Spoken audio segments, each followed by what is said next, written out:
तो मेरे हिसाब से तो एक ड्रामा 2024 की वन ऑफ द बेस्ट के ड्रामा में से एक आता है। तो मैं यहाँ पर बात कर रहा हूँ द फ्रॉग के ड्रामा की, जो कि हाल ही में ही नेटफ्लिक्स पर रिलीज हुआ है। तो सबसे पहले तो हम लोग बात कर लेते हैं ये सीरीज आखिरकार है किस बारे में। आखिरकार इस सीरीज में हम लोगों को क्या देखने को मिलता है। तो इस कैरेक्टर का नाम है योंग हा, जिसका एक रिजॉर्ट होता है। तो होता ये है कि इनके रिजॉर्ट में एक दिन एक कैरेक्टर रहने आती है और यहाँ पर इस कैरेक्टर को गो मिन सी ने प्ले किया है, जिनको आप लोगों ने स्वीट होम में देखा ही होगा।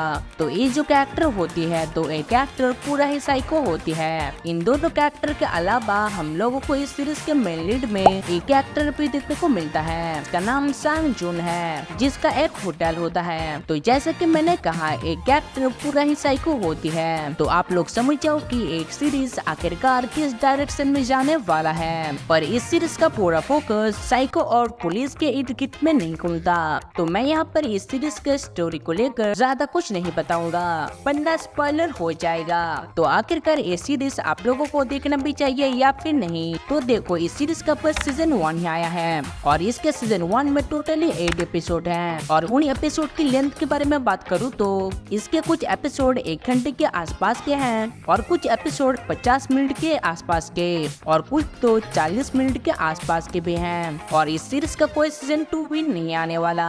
इस सीरीज को सीजन 1 में ही बहुत ही अच्छी तरह से एंड कर दिया गया है। अब वो एंडिंग कैसा होता है जिसे जानने के लिए तो आप लोगों को डेफिनेटली ये द फ्रॉग नाम को वेब सीरीज देखना पड़ेगा।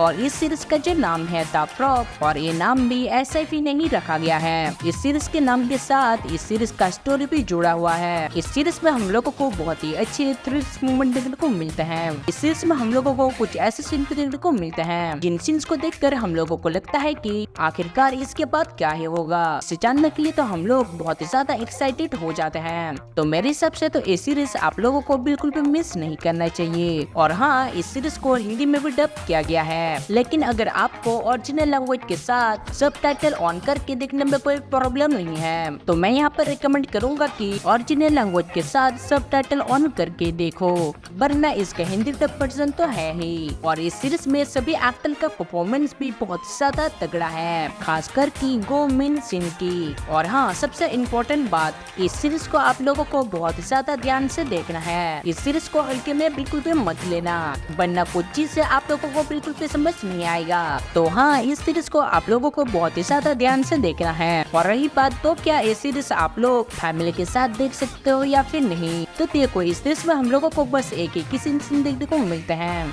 वो भी थोड़ा सा तगड़ा वाला किसिंग सीन। और इसके अलावा हम लोगों को इस सीरीज में वायलेंस भी देखने को मिलता है, और ज्यादा वायलेंस तो नहीं है, पर जितना भी सीन में हम लोगों को वायलेंस देखने को मिला है वो हम लोगों को तगड़े वायलेंस देखने को मिलते हैं, पर उतने भी नहीं। और नहीं, इस सीरीज में हम लोगों को कोई भी गाली सुनने को नहीं मिलता। तो एट द एंड हम लोग यहाँ पर इस वीडियो को एंड करेंगे। और अभी तक जिन लोगों ने वीडियो को लाइक नहीं किया है तो प्लीज वो लोग वीडियो को लाइक कर देना, और हो सके तो जरूर से चैनल को भी सब्सक्राइब कर देना।